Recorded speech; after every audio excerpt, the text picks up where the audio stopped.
Bonjour et bienvenue sur Europe Hebdo, votre podcast de revue de presse européenne hebdomadaire. Pour cette 35e semaine de 2024, la vie de l'Union s'intéresse à la potentielle pénurie de Canadair qui menace l'Europe, une réunion des affaires étrangères qui parle de l'Ukraine, d'Israël et du Venezuela, de la guerre commerciale avec la Chine qui se poursuit et de la déclaration de la présidente du Parlement européen pour réformer l'Union. Dans le club des 27, le gouvernement allemand réagit à l'attentat de Solingen, les Pays-Bas condamnent Uber à une amende record, Pedro Sanchez se rend en Afrique de l'Ouest pour lutter contre l'immigration illégale, la Pologne veut augmenter son budget de défense et condamne le PIS à moins de dotation d'État, et un nouveau scandale embarrasse Giorgia Meloni. Et chez nos chers voisins, le Royaume-Uni relance sa diplomatie européenne et la Serbie achète 12 avions Rafale à la France. On passe sans plus attendre à la vie de l'Union. Sécurité des Canadair en sous-effectif durable. C'est Euractiv qui nous l'apprend dans un article en date du 26 août. Alors que les feux de forêt deviennent réguliers dans le bassin méditerranéen et dans les îles de l'Atlantique, l'Union européenne et ses États membres tentent de s'équiper. Dernièrement, c'est le Portugal qui a déclenché le mécanisme de protection civile de l'Union européenne RescEU, qui permet de faire appel à la solidarité des États membres. La Commission européenne a même prévu de constituer une flotte de Canadair avec un investissement de 600 millions d'euros et une livraison prévue en 2027. En ce qui concerne les États membres, 20 avions ont été commandés, 7 chacun pour l'Espagne et la Grèce, et 2 chacun pour la France, le Portugal et la Croatie. D'autres États sont encore en pleine discussion. Seulement, le marché du Canadair ne connaît qu'un acteur, le Canadien de Havilland, et il croule sous les commandes sans pour autant pouvoir augmenter ses capacités de production et, in fine, sa cadence de production. Mais la livraison à l'horizon 2027-2028 semble irréaliste d'après certaines études, compte tenu du fait que De Havilland a repoussé maintes fois la livraison de certains appareils. Se pose aussi le problème de la France, qui, pour assurer la maintenance de ses appareils vétustes, a fait appel au prestataire Sabena Technics avec un contrat courant jusqu'en 2027.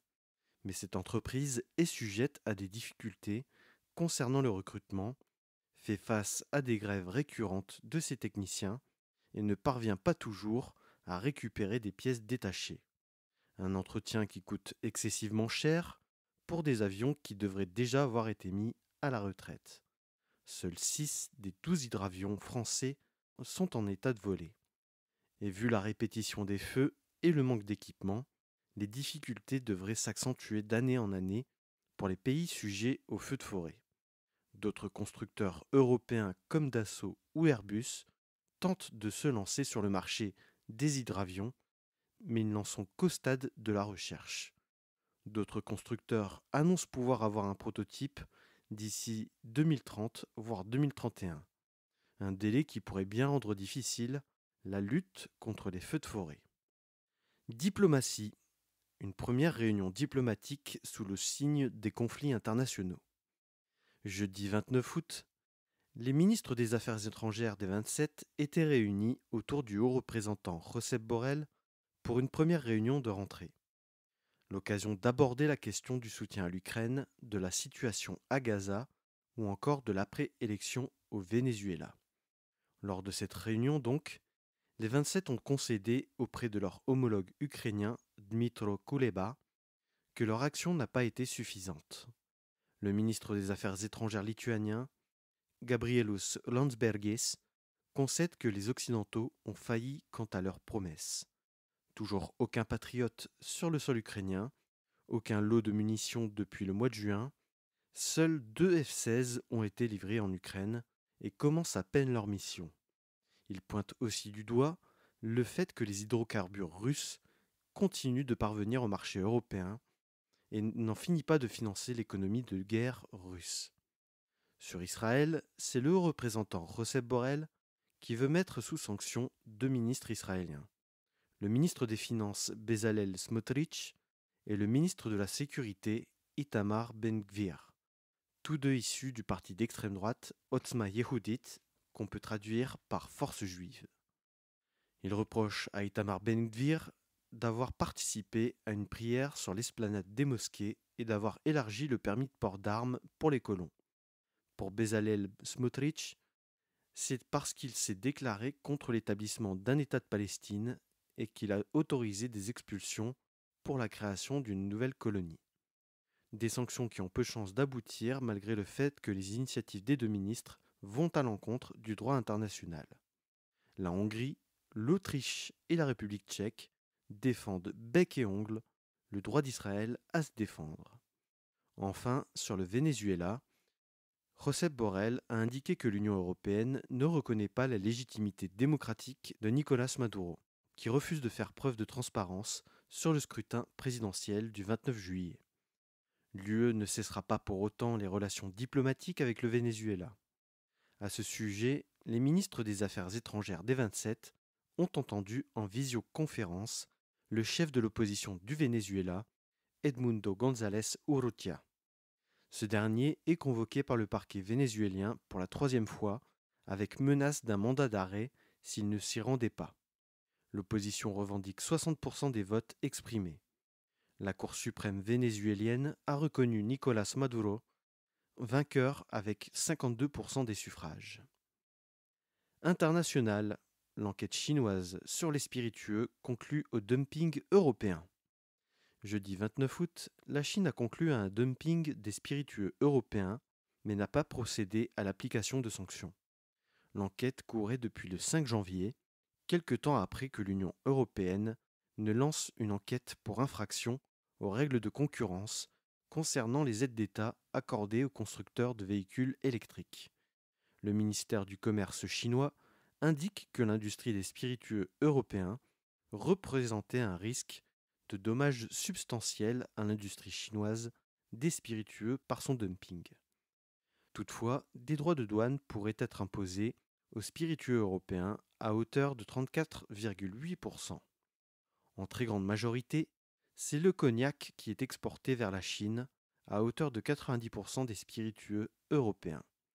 Spirits Europe, association qui défend les producteurs de spiritueux européens, dénonce le fait que cette enquête ne rassemblait pas les conditions d'ouverture d'une enquête et qu'elle n'a que pour but d'alimenter le conflit concernant les droits de douane sur les véhicules électriques. La Commission réplique en disant qu'elle prendra toutes les mesures nécessaires pour défendre l'industrie des spiritueux européens. La Chine a lancé aussi des enquêtes sur les produits laitiers et sur la viande de porc. Un moyen de faire plier l'Union européenne en allant de la réduction des droits de douane jusqu'à la suppression pure et simple de ses droits sur les véhicules électriques. Mais l'Union européenne ne veut pas répéter ce qui s'est passé avec les panneaux solaires chinois qui avaient bénéficié eux aussi de juteuses subventions et ont totalement cassé le marché européen avec leurs prix défiant toute concurrence. Beaucoup d'acteurs du photovoltaïque européen avaient alors mis la clé sous la porte. Est-ce que la Commission européenne va céder ? Affaire à suivre. La Commission européenne se prononcera le 30 octobre sur les véhicules électriques. Institutionnel, Roberta Metsola plaide pour une réforme de l'Union européenne. Lors de sa rencontre avec Donald Tusk à Varsovie, le mercredi 28 août, la présidente du Parlement européen a déclaré que l'Union européenne n'était pas adaptée à un fonctionnement avec plus de 30 États membres. Elle s'est entretenue avec le Premier ministre polonais pour parler des priorités du nouveau Parlement européen et de la Commission. Et au cœur de ces sujets, les perspectives d'élargissement qui ont connu une accélération spectaculaire après le début de la guerre en Ukraine. Elle a déclaré aux médias polonais i.pl que l'Union doit constamment s'adapter. Elle prône une coopération avec l'OTAN et pas une concurrence pour assurer la sécurité des Européens. Roberta Metsola a aussi indiqué que la compétitivité, le coût de la vie, la création d'emplois et le développement durable sont autant de défis pour l'Union actuellement. Elle demande à ce que la Commission soit à la hauteur du résultat des dernières élections européennes. Économie. L'ancien commissaire Günther Oettinger au service de Shein. C'est l'éternel embarras de l'Union européenne et particulièrement de la Commission européenne. Günther Oettinger, 70 ans, ancien commissaire allemand à l'énergie, à l'économie numérique et au budget de 2010 à 2019, mettra à disposition de Shein son carnet d'adresses et sa capacité à comprendre les rouages des institutions européennes et à négocier avec les institutions européennes en vue de futures réformes. José Manuel Barroso, ancien président de la Commission européenne, dont le départ vers Goldman Sachs en 2016 avait choqué et mené une réforme, n'aura donc pas suffi. La porosité entre pouvoir politique et milieu d'affaires reste la même. D'ailleurs, l'ancien président de la Commission avait été vu dans le quartier européen à Bruxelles en 2018 en compagnie de Jyrki Katainen, un de ses anciens commissaires, toujours en fonction à l'époque, et qui avait le portefeuille de la croissance, de l'investissement et de la compétitivité, à 50 mètres de son ancien bureau, ce qui pose des questions d'éthique politique. L'affaire Barroso avait mené à une réforme qui obligeait d'attendre 2 ans avant une possible reconversion. Günther Oettinger n'a attendu qu'un an avant d'introduire les demandes d'autorisation de lobbying, pour un total de 13 demandes. Il a créé sa boîte de conseil Kext CNC, dont Shein était cliente. Plusieurs sujets devraient prochainement intéresser Shein, notamment la protection des consommateurs et des droits de douane, Shein étant accusé d'avoir un impact environnemental et social désastreux, de plagiat ou encore de ne pas respecter les normes européennes en vendant des vêtements contenant des produits dangereux et interdits sur le sol européen. Le siège social de Shein a été déplacé à Singapour en 2022 et, hasard du calendrier, le Parlement européen doit se prononcer sur l'accord sur le commerce numérique avec Singapour prochainement, qui doit compléter le traité de libre-échange avec le pays et aboutir à une fin progressive des droits de douane. L'étiquetage des produits textiles sera discuté en 2025, l'interdiction de la destruction des invendus en 2026, les Digital Market Act et Digital Service Act s'appliqueront à Shein en tant que grande plateforme en ligne. Un règlement sur le travail forcé va entrer en application. Autant de sujets où le lobbying sera important pour que Shein fasse plier les législateurs européens. Et avec un ancien commissaire, ce sera d'autant plus facile de convaincre.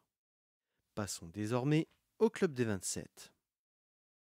Allemagne. Après l'attentat de Solingen, le durcissement de la politique gouvernementale.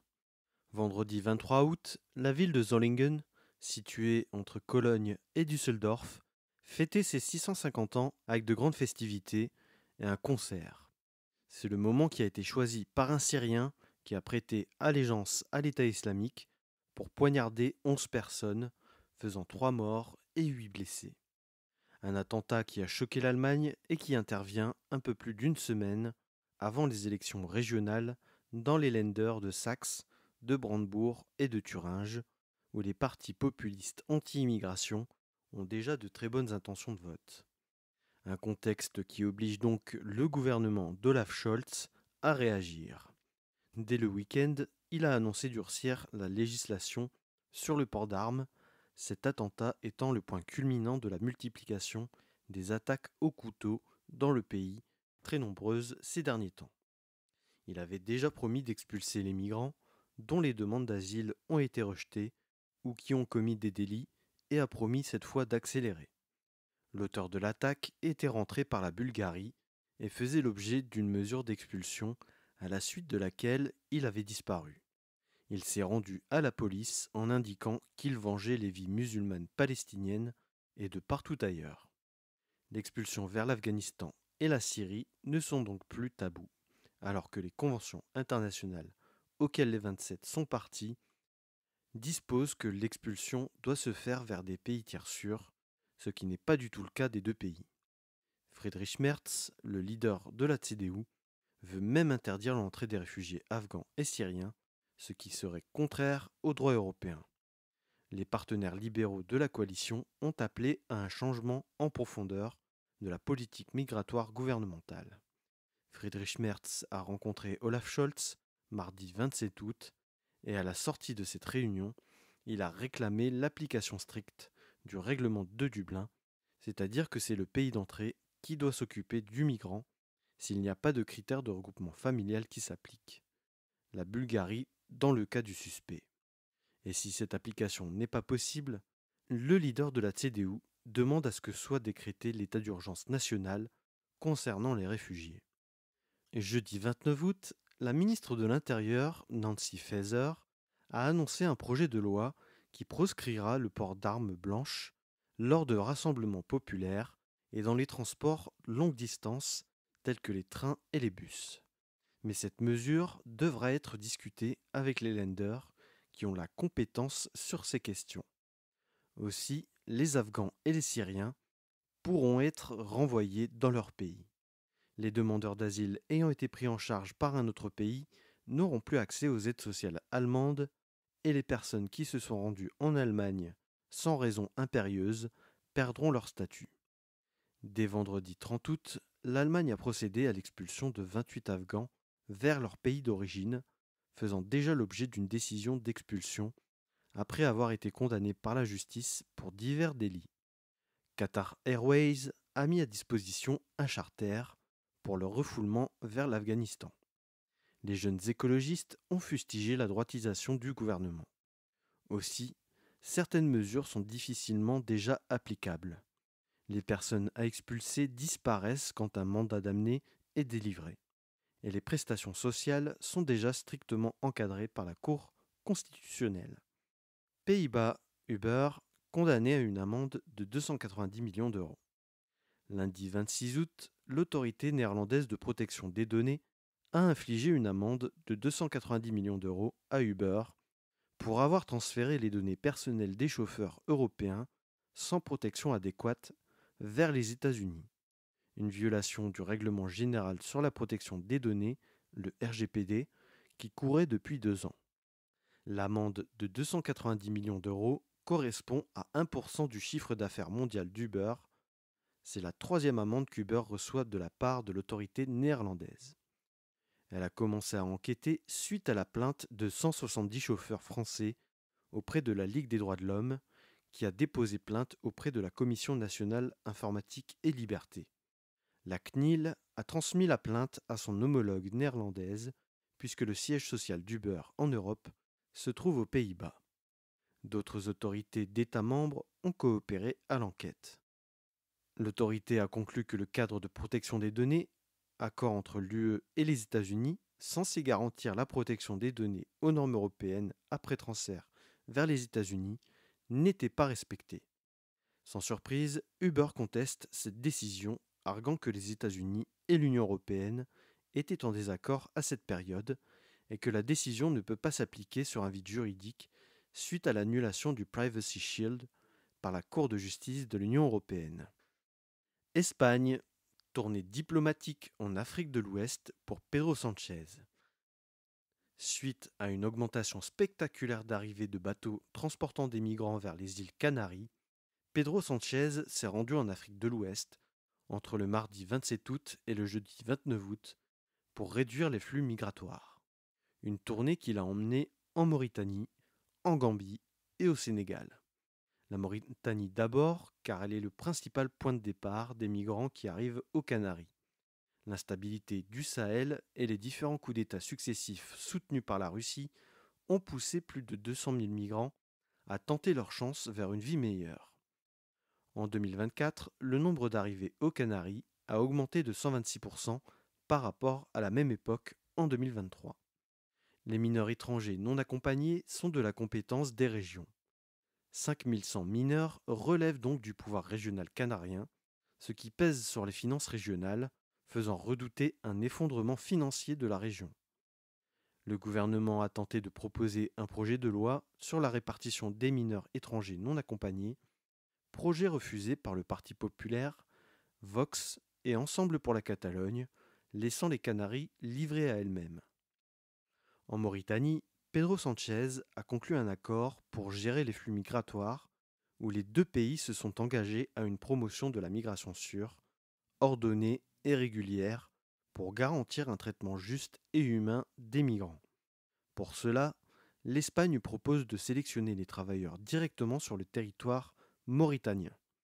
Le plan parle de migration circulaire qui devrait permettre aux Mauritaniens de venir en tant que saisonniers en Espagne, puis de retourner chez eux une fois la saison terminée. La Mauritanie devra en échange mettre en place un tribunal spécialisé chargé de traquer les réseaux de passeurs, avec un tout nouvel arsenal juridique. Lors de ce passage en Mauritanie, le président du gouvernement espagnol a déclaré que la migration légale était une chance pour l'Espagne et même une nécessité pour la croissance. Les accords avec la Mauritanie, la Gambie et le Sénégal vont-ils toucher les personnes visées? Le Monde nous parle du village de Mbour, à 100 km de Dakar, au Sénégal, village de pêcheurs qui a vu quelques-uns de ses habitants tenter leur chance vers un avenir meilleur. La promesse espagnole de recruter des travailleurs sur place, ils en ont déjà entendu parler par le passé, mais n'en ont jamais vu la couleur, alors que Mbour est l'un des principaux villages d'où partent les migrants. Et même si Pedro Sanchez a fait la promotion du projet Tierra Firme, qui veut former les jeunes locaux pour les besoins des entreprises espagnoles sur place, il reste des interrogations concernant les travailleurs visés et si ça va toucher la bonne cible. Des associations locales veulent aussi des preuves que l'ambition sera accompagnée de financements conséquents. Pologne. Le gouvernement veut encore augmenter le budget de la défense pour 2025. La Pologne a annoncé cette semaine qu'elle envisageait de porter son budget de la défense à 4,7% du PIB pour 2025, soit 0,6 points de plus qu'en 2024. En 2024, elle est déjà le 5e contributeur de l'OTAN et la première en part du PIB. La Pologne souhaiterait que sa contribution soit en partie portée par le budget de l'Union européenne, ce qui allégerait le budget national. Elle justifie cette demande par son statut de pays à la frontière extérieure, ayant des frontières communes avec les deux belligérants que sont l'Ukraine et la Russie. L'Union a accepté d'en discuter et une décision devrait être prise courant du mois de septembre. La Pologne fait déjà l'objet d'une procédure de déficit excessif et ce positionnement ne devrait rien arranger. Le gouvernement en place argue que le déficit est nécessaire pour supprimer les dépenses somptuaires du précédent gouvernement mené par le parti Droit et Justice, le PIS. Pologne encore, le PIS voit ses financements publics diminuer. C'est un coup de tonnerre pour le premier parti polonais. Le parti Droit et Justice, qui représentait la majorité gouvernementale entre 2015 et 2023, a été sanctionné jeudi 29 août pour utilisation abusive de fonds publics dans le cadre de la campagne des législatives de 2023. La commission électorale a décidé de rejeter le rapport du comité électoral du PIS. En conséquence, le PIS pourrait perdre jusqu'à 13,31 millions d'euros, soit plus de la moitié de ses subventions publiques. Pire, le PIS pourrait devoir se passer d'argent public pendant 3 ans si le rapport financier du PIS est retoqué par la commission électorale. Lorsqu'un parti atteint 3% des suffrages, il peut prétendre à des financements publics. Mais cela suppose de respecter les plafonds fixés par la loi électorale, ce qui n'a pas été le cas du PIS. Sans surprise, le PIS se pose en victime, je cite, d'un système à la biélorusse imposé par Donald Tusk qui ne respecte pas les droits de l'opposition.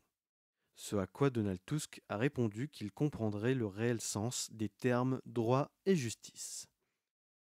Italie. La fondation de Fratelli d'Italia accusée de financer une association néofasciste. Alors que Giorgia Meloni s'efforce de lisser l'image de son parti Fratelli d'Italia et de le dédiaboliser, la presse italienne révèle qu'une fondation liée à Fratelli d'Italia, l'Alleanza Nazionale, a contribué au rachat de l'ancien siège du mouvement social italien, parti héritier de Mussolini et ancêtre de Fratelli d'Italia, par l'association H. Larentia. Cette association avait déjà fait parler d'elle cette année pour son rassemblement dans les rues de Rome, où plus d'une centaine de membres ont procédé à des saluts fascistes pour rendre hommage à 3 de leurs membres assassinés en 1978. L'Alleanza Nazionale est considérée comme le coffre-fort du parti, même si Giorgia Meloni réfute les liens avec la fondation. Fratelli d'Italia argue que la fondation est plus ancienne et qu'il n'y a pas de relation financière entre les deux entités. Le passé fasciste du parti remonte assez souvent à la surface, comme son mouvement Gioventù Nazionale, le mouvement de jeunesse de Fratelli d'Italia, dont les pratiques xénophobes et leur fierté à se définir fasciste affichées lors des réunions partisanes ont fait parler. Passons enfin à la rubrique Nos chers voisins. Royaume-Uni, Keir Starmer tente un reset européen. Après un premier discours sur le budget 2025 qu'il annonce douloureux pour les contribuables britanniques, nécessaire selon lui pour réparer les 14 ans de gouvernance catastrophique des conservateurs, d'après ses propres mots, Keir Starmer entend bien réparer aussi ses relations avec ses partenaires continentaux.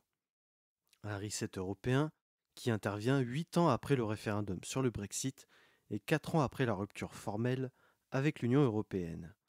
Des relations qui s'étaient passablement détériorées au fil des ans, jusqu'à Rishi Sunak, qui était parvenu à régler quelques sujets, notamment sur la frontière en mer d'Irlande et sur la sécurité à la frontière du côté de Calais et de Dunkerque. Pour relancer les relations avec le continent, Keir Starmer a choisi de se rendre en Allemagne pour rencontrer son homologue Olaf Scholz le mercredi 28 août. Il s'est rendu en Allemagne pour renouer avec l'Union européenne, mais il a annoncé la couleur directement. Il n'est pas question de remettre en cause le Brexit.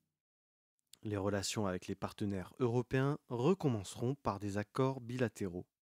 Le Premier ministre britannique entend bien enchaîner des traités de coopération sur plusieurs sujets, comme le commerce, la défense, les technologies ou encore l'immigration clandestine.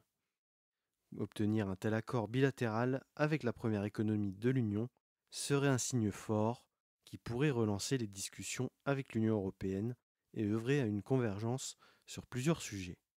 Au cœur des ambitions du chancelier allemand, le renforcement du pilier européen de l'OTAN, trop longtemps sur la réserve, mais qui tend à retrouver de la vigueur depuis la guerre en Ukraine.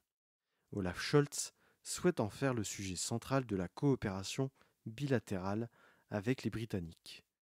Après son voyage à Berlin, Keir Starmer s'est rendu à Paris pour la cérémonie d'ouverture des Jeux paralympiques. L'occasion de s'entretenir avec le président de la République, Emmanuel Macron, sur la géopolitique, l'immigration clandestine et des futures relations Royaume-Uni-UE. L'occasion de préparer le terrain avant de se rendre à Bruxelles pour discuter avec les institutions européennes et les 27. En ce qui concerne les sujets bilatéraux, Keir Starmer et Emmanuel Macron ont discuté de la construction des 2 réacteurs nucléaires de nouvelle génération à Hinkley Point, assurés par EDF, mais aussi de la mobilité des jeunes entre les 2 pays. Dans son programme européen, Keir Starmer entend négocier un nouveau pacte de sécurité avec ses partenaires européens et discuter d'un nouvel accord commercial avec les 27. En 2026 débutera la révision de l'accord de commerce et de coopération entre l'UE et le Royaume-Uni, où le gouvernement travailliste va essayer d'arracher quelques concessions à ses partenaires européens. Serbie. Le gouvernement achète 12 avions Rafale à la France. Jeudi 29 août, Emmanuel Macron s'est rendu à Belgrade pour rencontrer son homologue serbe Aleksandar Vučić. Un voyage diplomatique étonnant alors que la France n'a toujours pas de gouvernement qui a abouti à la vente de 12 Rafales à la Serbie. Un achat annoncé à l'AFP dans l'après-midi par le président serbe lui-même pour 3 milliards d'euros, montant non confirmé par l'Élysée. L'achat de la flotte de Rafale doit remplacer les MiG-29 soviétiques. Ce qui lève les interrogations, c'est le jeu diplomatique déployé par la Serbie. Lors de la période de confinement du Covid, la Serbie avait reçu de l'aide de l'Union européenne, de la Russie et de la Chine, mais n'avait mis en valeur que l'aide chinoise. Par ailleurs, sur le sujet de la guerre en Ukraine, même si le gouvernement serbe fournit des armes à l'Ukraine, le gouvernement se refuse à appliquer les sanctions à la Russie, dont elle dépend énormément pour le gaz et avec qui elle a une convergence de valeurs. Ces liens avec la Russie et la Biélorussie sont illustrés par l'arrestation d'Andrei Gniot, cinéaste d'opposition biélorusse, qui faisait l'objet d'une fiche rouge d'Interpol. Interpol a annulé cette fiche rouge, mais Belgrade cherche toujours à l'extrader vers Minsk. 10 militants anti-guerre russes ont eu leur permis de résidence annulé par le ministère de l'Intérieur serbe. La visite d'Emmanuel Macron ne semble pas donner les meilleurs signes pour les défenseurs des valeurs démocratiques. L'inquiétude peut aussi porter sur les relations avec le Kosovo, où Vučić instrumentalise la minorité serbe, très présente dans la région de Mitrovica, dans le nord du pays. Le gouvernement serbe a déjà provoqué militairement plusieurs fois son voisin, qu'il considère encore faire partie de la Serbie. Les différends concernant les plaques d'immatriculation ou la fin de la circulation du dinar serbe au Kosovo sont autant de sujets de disputes récents qui démontrent que les pays occidentaux doivent rester attentifs au développement futur. Enfin, l'exercice autoritaire du pouvoir de Vučić ne fait aucun doute pour qui que ce soit. L'Élysée défend la vente comme un moyen de rapprocher la Serbie de l'Union européenne. Mais rien ne semble gratuit avec Vučić. L'achat de Rafale peut être une tentative de faire oublier sa proximité avec Moscou et Pékin, et de faire valider le fait qu'il est soutenu par les Occidentaux après l'accord sur le lithium conclu avec la Commission européenne, et donc renforcer son pouvoir. Aussi, avec une telle flotte, Belgrade peut revendiquer son retour en force au niveau des Balkans. Voilà, c'est tout pour cette semaine 35 de 2024. Merci d'avoir écouté Europe Hebdo. Si vous avez apprécié la revue de presse, n'oubliez pas de vous abonner sur votre plateforme de streaming préférée, que ce soit Spotify, Deezer, Apple Podcast, YouTube ou YouTube Music. Pour rendre le podcast plus visible sur les plateformes, notez le podcast, likez, commentez et partagez les publications sur les réseaux sociaux Facebook, Instagram et LinkedIn. À lundi prochain 17h30 sur Europe Hebdo.